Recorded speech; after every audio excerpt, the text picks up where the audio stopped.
পাবনার ঈশ্বরদীতে এক ভয়াবহ প্রাণী নির্যাতনের ঘটনা দেশজুড়ে তীব্র ক্ষোভ সৃষ্টি করেছে। স্থানীয়দের অভিযোগ, উপজেলার সরকারি কোয়ার্টারে থাকা এক কর্মকর্তার বাসার আঙিনায় জন্ম নেওয়া ৮টি সদ্যজাত কুকুরছানাকে বস্তাবন্দি করে পুকুরে ফেলে হত্যা করা হয়। স্থানীয়রা জানান, মা কুকুরটি ছুটোছুটি ও কান্না করতে থাকলে তারা আশপাশে খোঁজখবর নেন। পরে জানা যায় ছানাগুলোকে পুকুরে ফেলে মারা হয়েছে। মৃত ছানাগুলো উদ্ধার করা হলে মা কুকুরটি পাশে বসে আর্তনাদ করতে থাকে।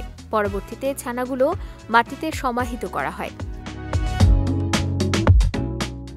এই ঘটনায় সোশ্যাল মিডিয়ায় ব্যাপক প্রতিক্রিয়া দেখা দিয়েছে। অভিনেত্রী সাবিলা নূর, জয়া আহসান ও নিলয় আলমগীর সহ অনেকেই তীব্র নিন্দা জানিয়ে দোষীদের সর্বোচ্চ শাস্তির দাবি করেছেন। জয়া আহসান ফেসবুক স্ট্যাটাসে লিখেছেন, ঈশ্বরদীতে ৮টি কুকুরের বাচ্চাকে মেরে ফেলল নির্দয় নিষ্ঠুর মানসিক ভারসাম্যহীন মানুষ। খুনির কঠোরতম শাস্তি চাই।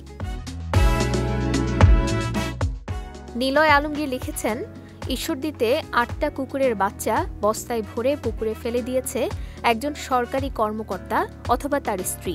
মা কুকুরটা মৃত বাচ্চাগুলোর দিকে তাকিয়ে আছে। একবার চিন্তা করে দেখুন তো, বস্তার ভিতরে বাচ্চাগুলো পানির মধ্যে কেমন করছিল, বাঁচার জন্য কত চেষ্টা করছিল, কতটা কষ্ট পেয়ে বাচ্চাগুলো মারা গিয়েছে। অভিনেত্রী সাবিলা নূর লিখেছেন, এটা হৃদয় বিদারক। এই নিষ্ঠুরতার অবশ্যই বিচার হওয়া উচিত।